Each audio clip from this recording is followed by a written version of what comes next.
So it all started like this. I was scrolling one day reading posts about how people weren't liking the new Happy Gilmore 2, and I thought, Happy Gilmore 2 wasn't good, huh? Then I realized I've never seen 50 First Dates, or Grown Ups, or Murder Mystery, or The Wedding Singer, or Billy Madison, or The Waterboy, or The Longest Yard, or You Don't Met. I watched every single Adam Sandler comedy released in under 3 days.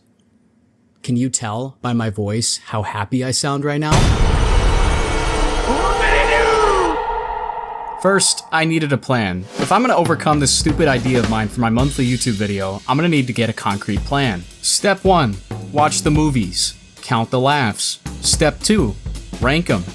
Step 3, die. I'm going to die at the end of this video. I just know it. Because I am not the type of person that actively seeks out comedies. Like if someone suggests Benchwarmers as the movie night pick, I'll hand them something better. And just a disclaimer, just a little tiny disclaimer. I'm not watching any Adam Sandler movie that I've already seen, unless it has a sequel.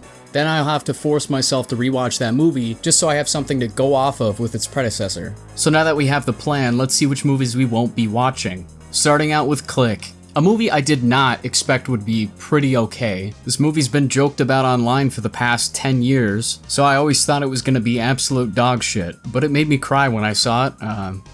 That's gonna be worth something. I've also seen Pixels, which is pretty bad. I've seen Hubie Halloween. Airheads, The Week Of, and Bedtime Stories. Okay, that's all of them. So now let's see which films I have to watch.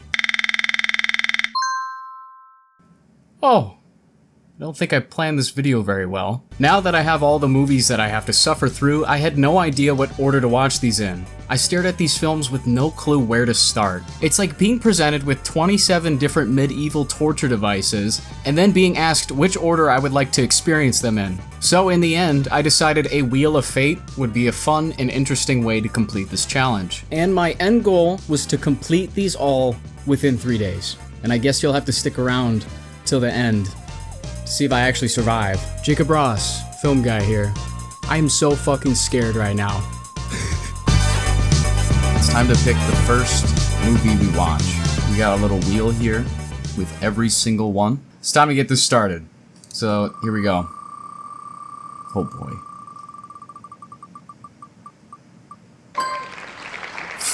Alright, yeah, yay! We're starting with Going Overboard. This is what a great way to start. Going Overboard, released in 1989, and actually Adam Sandler's first movie. And you might be thinking, oh cool, early Adam Sandler. That must be interesting, right? Oh, you have no idea. I'm almost glad that we are ripping off the Band-Aid by starting out with this one because it's claimed to be Adam Sandler's worst film to date. And let me tell you, this film is just as boring and shitty as it looks on screen. This film is so shit to the point where under IMDb's trivia page, it says that Adam Sandler was so embarrassed by this film that has refused to acknowledge its existence. It's so fucking boring to the point where I don't even want to recap the insufferable story of Going Overboard. But fuck it, I'm gonna do it anyway. Sandler plays Shecky Moskowitz, a wannabe comedian stuck working on a cruise ship. Already thrilling stuff. He dreams of being the ship's entertainer, but unfortunately the job belongs to Dickie Diamond, who steals the spotlight. But then Dickie traps himself in a bathroom and everyone thinks he's dead since he vanished. So Shecky's got his big shot at performing, but bombs so hard the audience practically wants to kill him. But don't worry, King Neptune shows up to tell Adam Sandler about the power of laughter. Yeah. With his wisdom, Shecky... Oh god. Well, now with his wisdom from King Neptune, Shecky finally manages to make the audience laugh. And thank God, because right then, 2 terrorists show up. Dickie finally gets out of the bathroom, gets thrown overboard.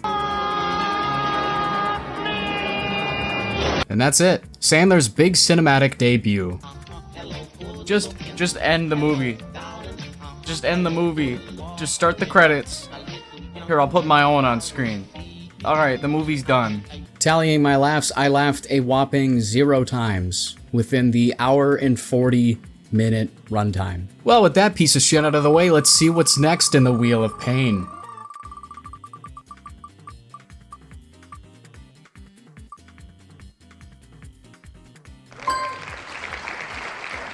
Jack and Jill. Jack and Jill was Sandler's most infamous film that I always heard about. I remember being in the theater as a kid, waiting for my beloved Rango to start, and the trailer for this movie played before it.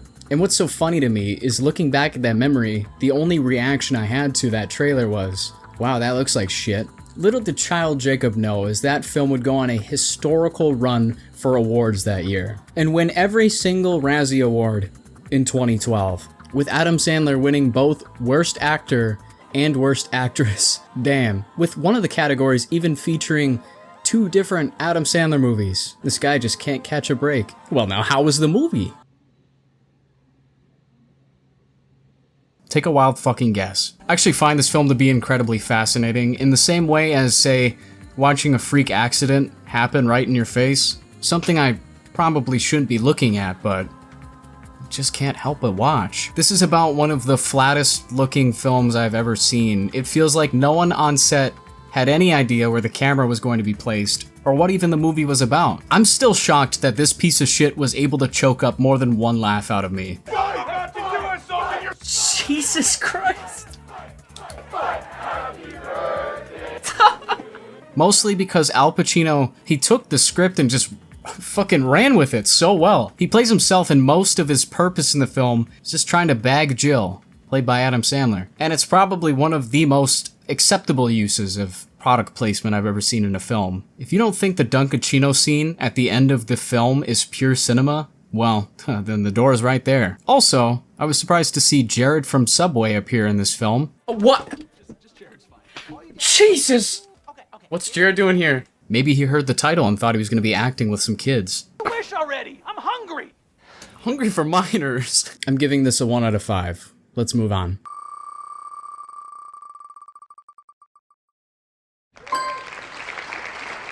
Well, it was bound to happen eventually. Happy Gilmore. Happy Gilmore 2. No! No! This is one of the many films I was always given shit for. People always say, you've never seen Happy Gilmore? What are you, fucking stupid? Well, have you seen 964 Pinocchio? Yeah, I didn't think so. So what's all the big fuss about this movie? It's actually pretty good. Yes, Happy Gilmore was a great time. I almost wish I didn't watch this so early on in the challenge because we have 23 more of these. It's funny because I see correlations between all of his movies. Like, the way this opens is just like Jack and Jill. The way Jack and Jill opens with, like, the interviews is just like Going Overboard. This is like a Adam Sandler cinematic universe. It's the grandma from fucking Twin Peaks. My son can do magic. One of the main things I really enjoyed about the film is the characters. Each one is distinct, iconic, and has some great chemistry. Shooter, I barely know her. Which is weird because I find most early Adam Sandler movies to be pretty solid with its character writing. And as time went on, the only 2 character types you'd see is either they're dumb or they're smart. I mean, I couldn't help but laugh at all these iconic lines. Happy Gilmore accomplished that feat no more than an hour ago. Well, moron, good for Happy Gilmore, oh my god! Ben Stiller playing an abusive elderly home worker had me in tears. This is one I would love to rewatch very soon. Okay, maybe not that soon, but I will actually be revisiting this. Well, now, 29 years later, we have Happy Gilmore 2. No! No! Where do I fucking start with this? It's like Chubbs used to say, we've only just begun. Huh. I already hate this. Watching these back to back, both for the first time, was interesting.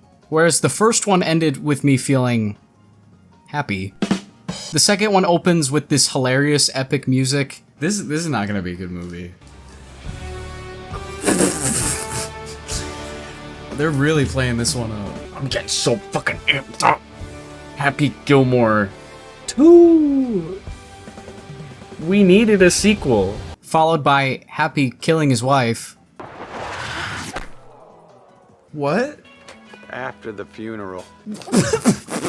Becoming an alcoholic and losing Grandma's house. What the fuck? A lot of flashbacks throughout this one, which was annoying, not just because I literally watched the first one, but come on, man, know your target audience. The people watching Happy Gilmore 2 are going to be massive fans of the original. So when you have a moment that's similar to the first one, and then you just show me the footage from the first movie, I start to wonder if you think I'm stupid. So yeah, Happy, oh my god, what is Benny Safdie doing here? And here's another huge problem I have with this movie. It's the cameos. I understand you want to get the biggest actors and actresses in Happy Gilmore 2, but come on, man. To be fair, the original did have a lot of big and great actors in it too, but they played the role so well I never once thought of Carl Weathers as Carl Weathers. I saw him as Chubbs, because of how great of a character he was. The same could be said for Adam Sandler. I saw him as Happy Gilmore. In Gilmore 2, when I see Benny Safdie, I see him as Benny Safdie, not Frank Manatee. The same could be said for Bad Bunny. I see him as Bad Bunny, and Margaret Qualley, and Eric Andre, and Post Malone, and Travis Kelce, and Eminem, and Lavelle Crawford, and Guy Fieri, and Kid Cudi. If you put a gun to my head and asked me to name one of these characters from the film, I would ask you to pull the trigger. Frank Manatee. Happy Gilmore 1 managed to get an astonishing 11 laughs out of me. Quite an enjoyable film. I gave it a 3.5 out of 5, which will probably go up on a second viewing. As for Gilmore 2, got a whopping 2 laughs out of me. One for each Gilmore.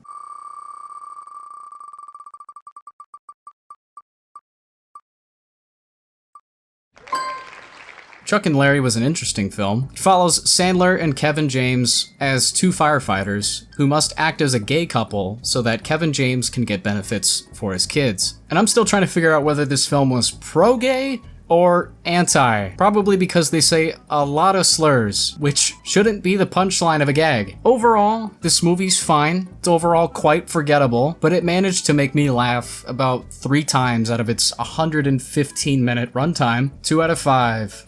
Alright, that was a pretty fun one. Let's see what we got next. Big Daddy. Okay. Big Daddy was another Sandler film that I would often see in the VHS section at Goodwill, but I had no idea what it was about. I mean, I don't really have much to say about this one, really. There's a lot of Hooters and McDonald's advertising in this one. Maybe not really my style of comedy here. I got about 4 laughs out of this one, but maybe I'll appreciate this one more when I'm older. Also, I had no idea that both Dylan and Cole Sprouse both played this kid. I guess there's something called a child labor law, so to double filming hours, they hired the 2 to play the kid. Big Daddy was also the film in which Adam Sandler and his wife, Jackie, met. They started their relationship and got married in 2003, marking this film as the first of her cameos that would continue on with each film he made after. 2.5 out of 5. In the wheels!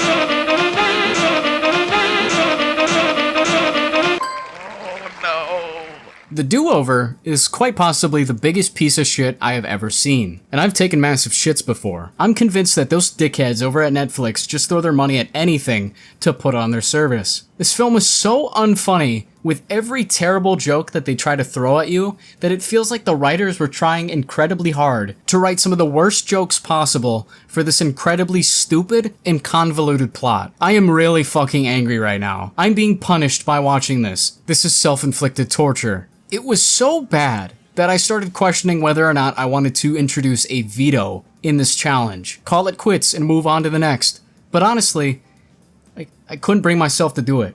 And for the next hour and 50 agonizing minutes, I sat in my chair and watched The Do-Over. Let me just show you the opening introduction to our main character, played by David Spade, and you tell me with a straight face that anybody who worked on this film gave any thought or care about making this movie.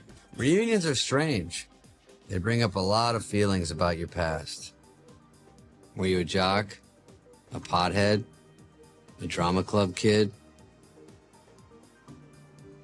A loser? Wow, you can really hear the passion for filmmaking in David Spade's voice. The plot of The Do-Over is as follows. David Spade's life sucks and he's a fucking loser. But once he meets Adam Sandler and tells him how much his life sucks and how much he's a fucking loser, Sandler tricks Spade into faking their deaths in a boat explosion, and now they can start their fresh new lives all over again. But uh-oh, the identities that they took are wanted people by some evil guys, including an assassin guy that does a lot of flips and cartwheels. Jokes just write themselves, do they? A bunch of shit happens, they overcome it, and that's the end. An hour and 50 minutes of your life gone, just like that. I know a lot of people give these Adam Sandler movies a pass for some reason, just because they're supposed to be dumb, fun, and mindless entertainment. But to me, that's fucking bullshit. You can make a dumb movie that's entertaining, but you have to put an effort to make it work, to make it funny. And you can do that with clever writing. Whoever wrote this film should never work in the industry again. If you really want to know all the in-depth details about this film, first of all, you're fucking insane, but buy yourself a Netflix account, or just read the Wikipedia plot summary. But even then, the summary's just as confused and all over the fucking place as the damn movie. Unsurprisingly, I did not laugh a single time, and I gave it a 1 out of 10. Not a single person should ever watch this fucking movie.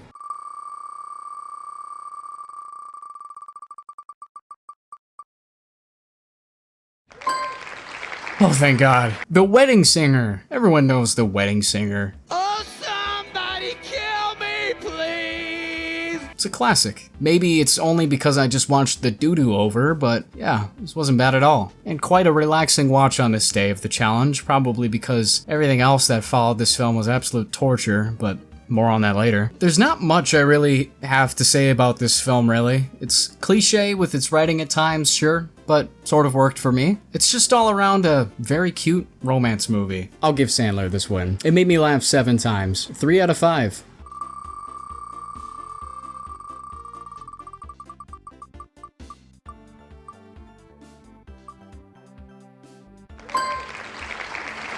Blended, huh? Blended was a giant fucking bore fest that was long as shit. After spending most of my fucking day watching a bunch of these Sandler movies, I turned on my webcam with an exciting announcement. I'm infiltrating the middle of this to show you that I have Thai food. I'm about to take a bite. I'm so hungry. And this movie is just draining everything I have.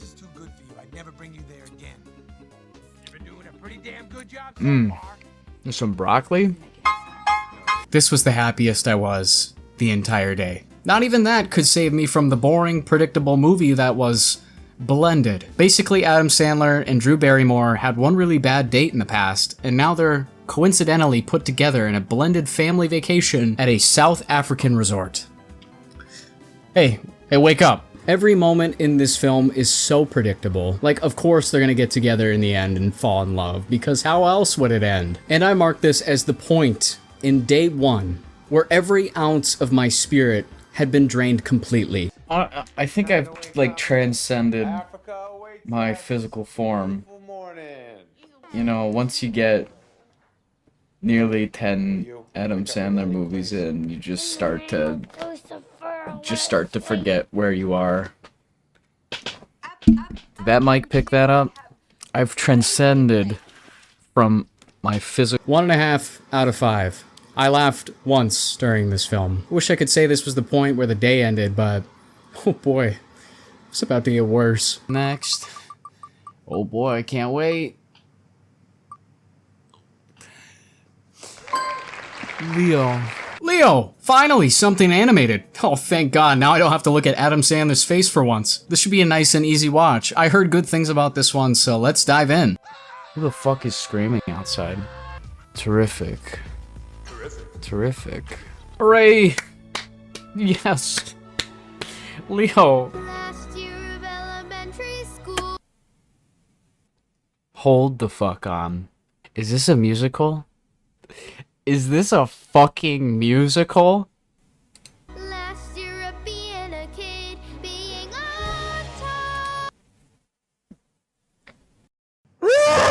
It's a fucking musical?! If Blended was the point where my brain started cracking, Leo was a glimmer of hope that maybe I could make it through this day alive. Just had to include singing high-pitched children in the mix to fucking punish me. Well, now the questions start to roll in like, what's the story of this movie? Well, let me tell you. Leo is an old-school pet lizard and finds out he's gonna die soon. So when the students take him home, each time he reveals to them that he can talk and helps give them advice. Well, that's the whole movie. Each student gets a 2-minute musical number, and it's fucking miserable to listen to. Don't start singing. When I was 10. By this point, I was really starting to lose my mind. I had been sitting in this chair for over 10 hours by this point, and my sanity was slipping. I'm gonna call somebody for some help. Hey, I'm watching every single Adam Sandler movie today, and I need some words of wisdom. Would you be able to give me some words of wisdom? I like Adam Sandler.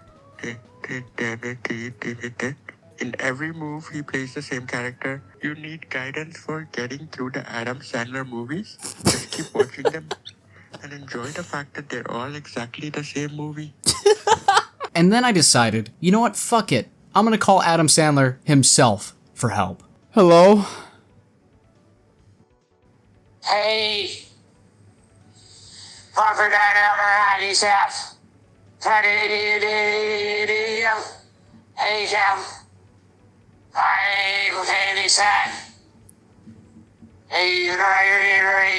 Adam Sandler, is that you? Yeah, it is me. This whole viewing was utterly depressing. It made me laugh twice, but to tell you the truth, I only laughed one time, and I only marked it down as 2, only because it was the hardest and loudest single laugh I had gotten that entire day. Stop it now!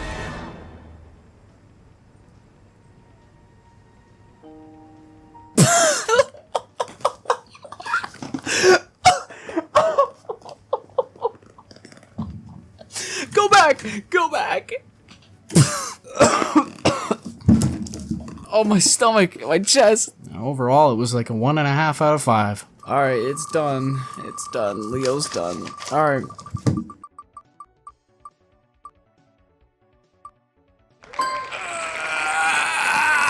I just got a trailer on my phone for Weapons, and I truly just forgot for a second what a real movie looks like. I forgot what real films are like. We're only 10 in. We're only 10. We have 17 more to go. 17. Okay. All right, time for That's My Boy.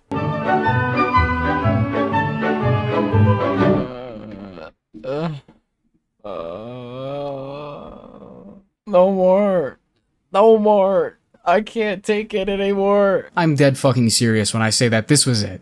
This was my breaking point. I've never felt such torture and depression in my entire life. Every ounce of energy was vacuum sucked out of my soul, and I just sat there as a lifeless body in a chair. But at least it can't get any worse than this, right?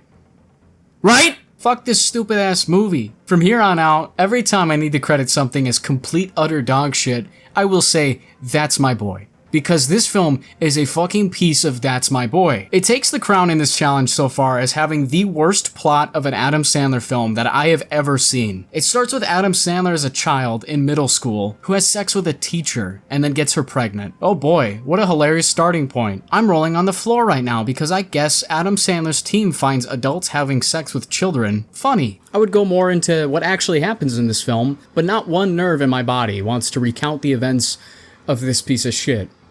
I mean, That's My Boy. While watching, I didn't say a single word until it was over. There was only one moment where I actually said anything at all. This also happens to be the first R-rated Adam Sandler comedy, so I guess they wanted to go all out with their incest and raunchy jokes that popped into their tiny brains. I cannot imagine driving to the theater and paying for a ticket to watch this. 1 out of 10. I did not laugh a single time.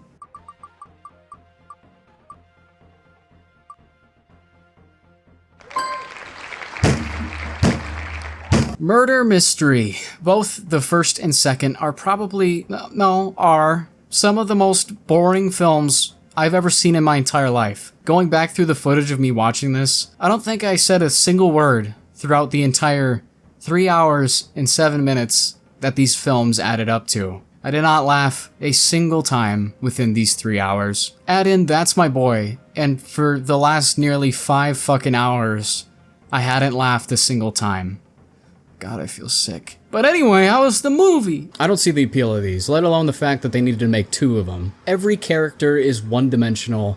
All the setups and payoffs are completely lazy. It's like Netflix saw Knives Out and wanted to do it themselves. Except they already distributed the second Knives Out right before the second Murder Mystery, so why the fuck did they make 2 of these? I don't want to watch Murder Mystery 2. I don't want to watch Murder Mystery 2. Oh, who does? Who the fuck wants to watch Murder Mystery 2? 1 out of 5 for both. By this point in the recording, midnight had hit. And today, we had sat through 13 movies, totaling up to a whopping 16 hours and 51 minutes of Sandler. But I guess that also means we're officially on. But for some reason, I wasn't ready to go to sleep just yet. I needed to watch just one more before bed. Just one single movie. And once that's done, I can get some good rest, wake up the next day, and continue on with this challenge.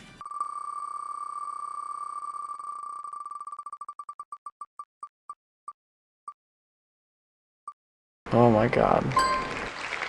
Guess it's time for another double feature tonight. Grown-ups! The only thing even remotely interesting about this film is that under the IMDb trivia, it says that the first cut of this film was 3 hours and 12 minutes long. God damn, release the Sandler cut. It's like Tarkovsky's Grown-ups. Thankfully, after the pain and suffering that I had endured over the last 3 films, these 2 weren't that bad. But that doesn't mean it's a good movie. It's like taking a regular shit instead of diarrhea.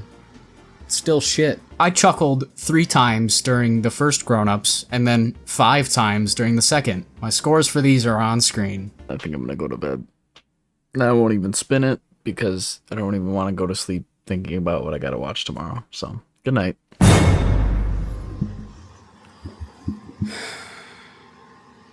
Well, it's time to start the torture chamber all over again. Here we go!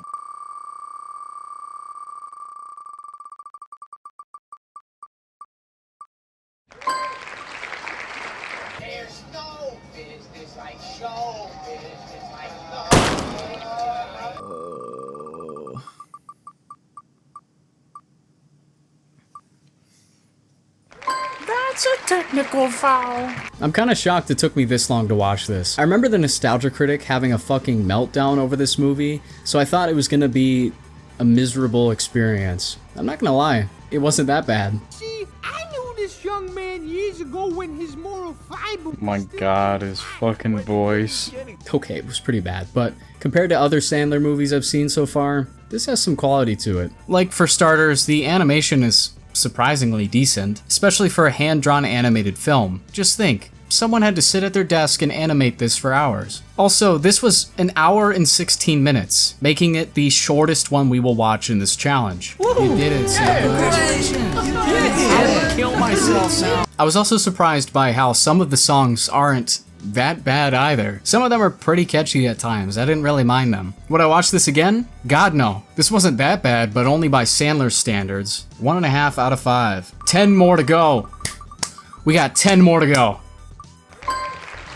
50 First Dates is a pretty alright romantic comedy. Adam Sandler keeps trying to win over Drew Barrymore, but her brain resets every day, causing her to repeat the same routine and thinking it's her birthday. I don't know. I know this is held to a classic pedestal, but I think this was just kinda okay. I would love to see an Adam Sandler horror movie because the ending of this almost feels like one. Drew Barrymore, still having short-term memory loss, wakes up, has no idea where she is, discovers she's on a boat in the middle of fucking Antarctica, is married to Adam Sandler, and discovers she has a child. Honestly, if you just simply change the music at the end, it becomes a horror movie. Anyway, let's move on.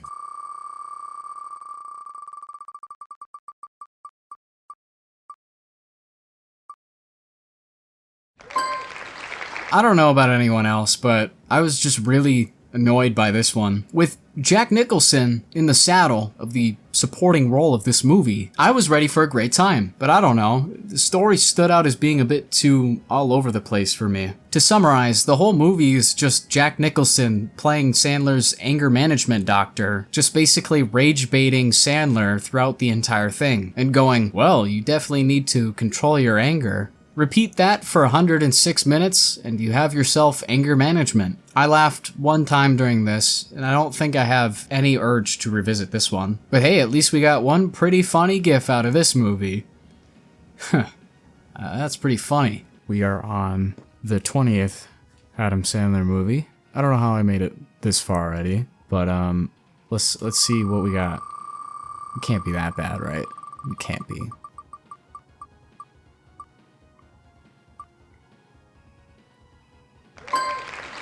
Okay. The Waterboy restored my faith in God. After sitting through a long stretch of either dog shit movies or just really boring nothing movies, The Waterboy was really refreshing, actually. The Waterboy brought my spirit back up, in that it was actually a really enjoyable, simple, and funny movie. You did it, Waterboy. Did it, Waterboy. Yeah, Water. Also, it has Henry Winkler, and that alone already brought this film's score up. This is a win in my book. I laughed 5 times throughout this, which doesn't seem like a lot for a 90-minute comedy, but at least the story wasn't fucking boring, unlike the other piles of shit we've just seen.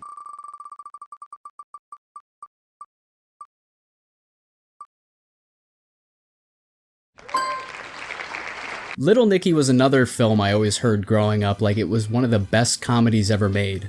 And well, sure, it was funny, but I don't think I was in the right mind space for this kind of movie. By this point, I think my brain had turned into mush, and I just found it to be ridiculous. I couldn't understand what I was even watching, really. What the fuck?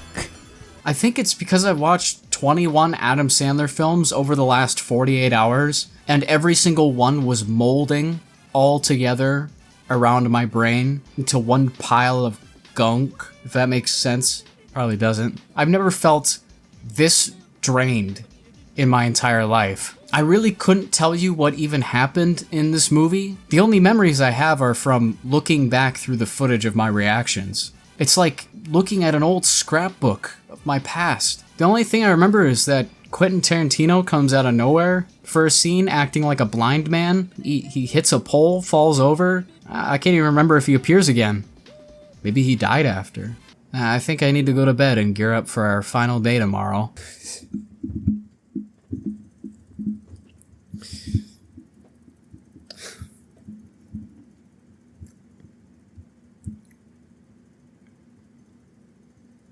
Alright, it's the final day.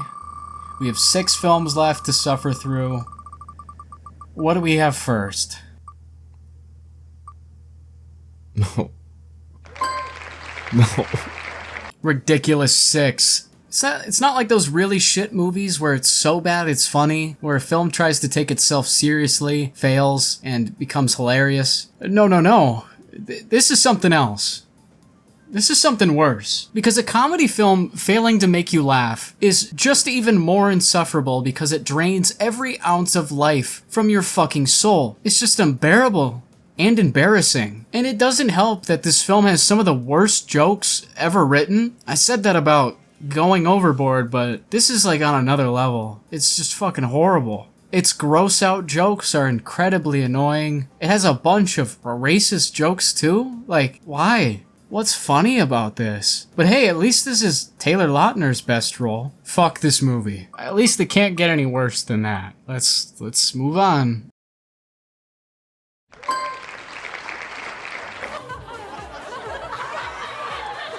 Everybody's laughing, but I'm not. How does one describe this movie? How does one summarize You Don't Mess with the Zohan? Well, let's see what people have to say about this film. Let's check IMDb. If you know what the Israelis are, you will like it very much. If you know what the Israelis are, you will like it very much. I think that this is very funny film, and me, personally, liked a long time, even after the movie ended. I must say that the cast that was chosen is very good, and there are Israeli and Arab and American and Canadian actors. It's very interesting how Adam Sandler knows so many things about life in Israel. It's connected to the topics like an army, thoughts, and etc.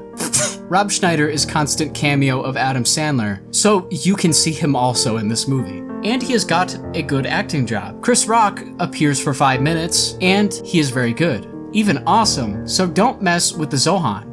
watch this. Well, that basically summarized my thoughts on the movie too, so yeah. The final four.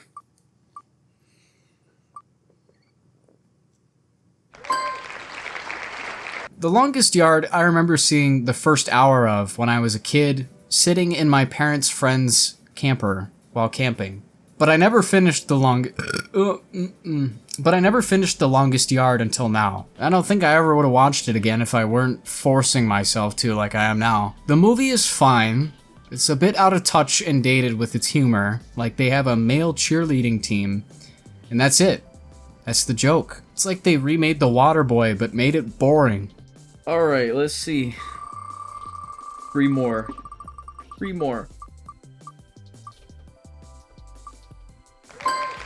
Just Go With It. Alright. Just Go With It is literally just Blended. Except Blended is literally just a remake of Just Go With It.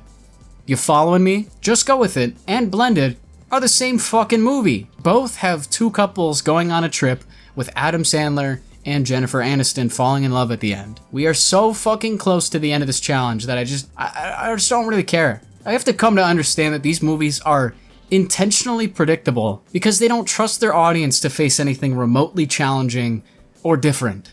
Just like Blended, this got one laugh out of me, and I can't even remember what the joke was. Please, let's just get this over with already.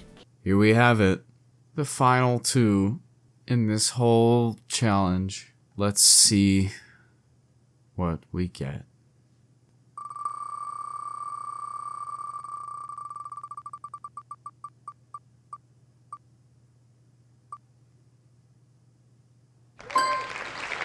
Billy Madison.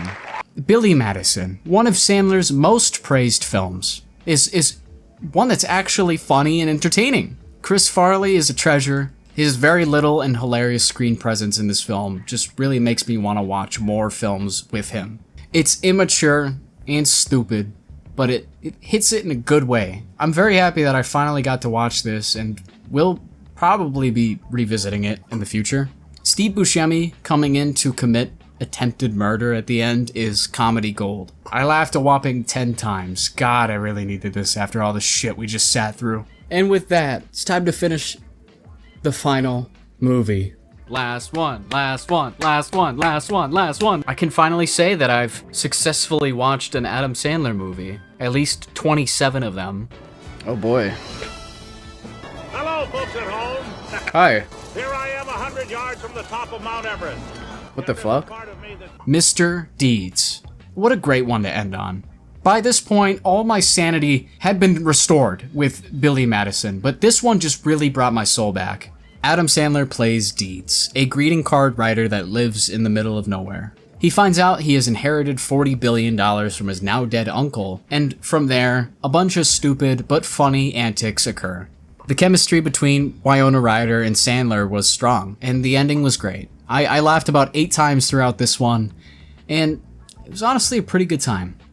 We did it. 27 movies in 3 days. I had some low points in there, but there was also some good times in there too. Alright, here are my top 5 favorites and least favorite Adam Sandler movies. The top favorites were Mr. Deeds, Wedding Singer, Billy Madison, The Waterboy, and at the top, Happy Gilmore. The worst pieces of shit I've seen were don't fucking watch these movies. So what did we learn? After watching every single Adam Sandler comedy ever made in 3 miserable days, I think I finally get it. I understand the Sandler formula. The ancient scrolls of Happy Madison. Terrific. Terrific. Terrific. Terrific. Terrific. Terrific. Terrific. Terrific. Terrific. Terrific. Terrific. Written in the language of product placement and burp snart sound effects. So here it is. How to make an Adam Sandler movie. Step 1. Cast all your friends. Doesn't matter if they can act. Doesn't matter if they can read. If they once ate wings with you at Buffalo Wild Wings in 2008, they're getting the role. Step 2. Film in a vacation spot. This could either be Hawaii, Africa, or a random water park. Just about anywhere you could write off as a shoot location. You think Sandler's doing Blended for the art? No.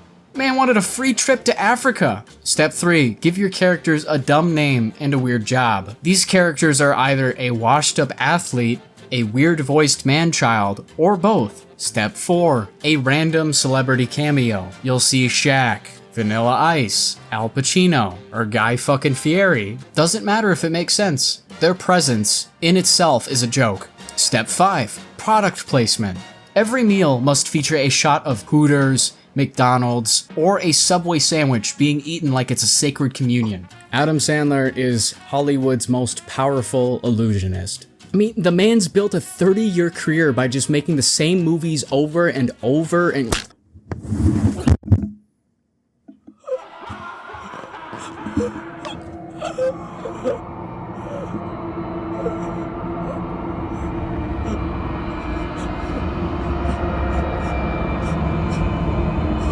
Wait for them to play Gangnam Style. The price is wrong, bitch. Janitor.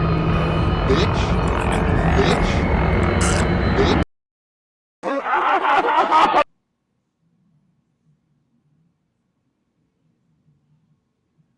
My name is Happy Gilmore.